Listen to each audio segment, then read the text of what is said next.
नमस्कार। आज हम आत्मा को समझेंगे।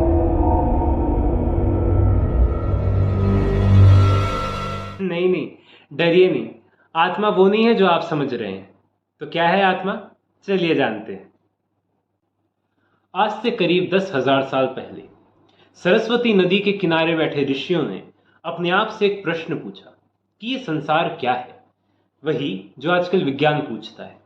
लेकिन यह जानने से पहले उन्होंने सोचा कि क्यों ना उसे जाना जाए जो इस संसार को जानना चाहता है। वहां से उपजा वो प्रश्न जिससे सनातन हिंदू संस्कृति व दर्शन की शुरुआत हुई। और वो प्रश्न था, मैं कौन हूं? हु एम आई? उन्होंने अपने आप से पूछा कि क्या मैं शरीर हूं जो मुझे दिखाई दे रहा है? लेकिन ये शरीर तो कल तक एक बालक का था, आज एक युवक का है, कल एक वृद्ध का होगा और मृत्यु के उपरांत रहेगा ही नहीं। और जब मैं इस बदलते हुए शरीर को देख रहा हूं, यानी वो जो इस बदलाव का साक्षी है, वह ये बदलाव कैसे हो सकता है? अब जिन्हें बात समझ नहीं आ रही है वो अपनी पुरानी भौतिक विज्ञान की यानी फिजिक्स की किताब खोलें और उसमें फ्रेम ऑफ रेफरेंस नाम का टॉपिक पढ़ें। आपको समझने में आसानी होगी। तो जब मैं इस बदलते हुए शरीर को देख रहा हूं, यानी इस बदलाव का साक्षी हूं, तो मैं ये बदलाव कैसे हो सकता हूं? यानी मैं ये शरीर तो निश्चित ही नहीं हूं।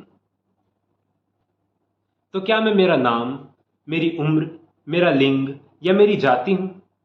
लेकिन इन सब का संबंध तो मेरे शरीर से है, अर्थात मैं ये सब भी नहीं हूं। तो क्या मैं मेरे विचार हूं? लेकिन जो विचार मुझे कल तक सही लगता था वो आज नहीं लगता। और वैसे भी मेरे तो सारे विचार ही मैं कहां जन्मा, मैंने क्या सीखा, मैं किन के बीच पला बढ़ा, इन सब से प्रभावित हैं, जो आज नहीं तो कल फिर बदल सकते हैं। अर्थात मैं मेरे विचार भी नहीं हूं। तो क्या मैं मेरी भावनाएं हूं? लेकिन भावनाएं तो सूचना पर आधारित होती हैं, और सूचना बाहर से इंद्रियों के माध्यम से भीतर आती है। अर्थात मैं मेरी भावनाएं भी नहीं हो सकता। तो इस प्रकार सभी धारणाओं को नकारते नकारते उपनिषदों के ऋषियों ने यह जाना कि मैं वो हूं जो सभी परिवर्तनों से, सभी सूचनाओं से परे है, जिसको उन्होंने नाम दिया आत्मा। आत्म यानी मैं।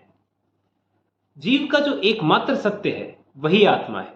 संसार में जो कुछ भी है वह आज है, कल नहीं होगा। किंतु इस परिवर्तन का, इस बदलाव का जो साक्षी है, जो इस बदलाव को देखने वाला है, वह सदा रहेगा। और उसी साक्षी का नाम आत्मा है। यह आत्मा पदार्थ से, मैटर से परे है। इसीलिए तो श्री कृष्ण ने भगवत गीता में कहा है, नैनम छिन्नन्ति शस्त्राणि, नैनम दहति पावकः, न चैनम क्लेदन्त्यापो, न शोषयति मारुतः।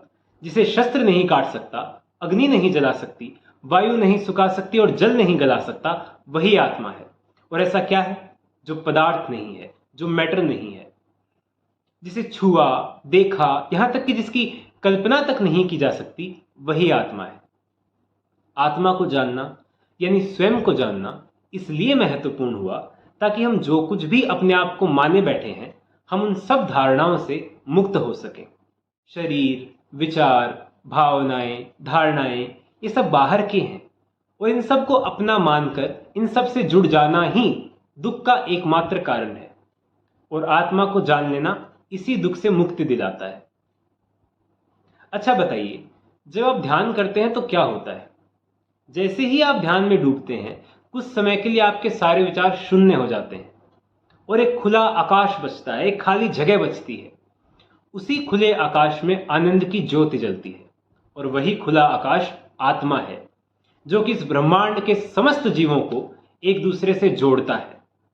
और यही आत्मा आपका, मेरा और हम सब का असली स्वरूप है। धन्यवाद। जय श्री कृष्ण।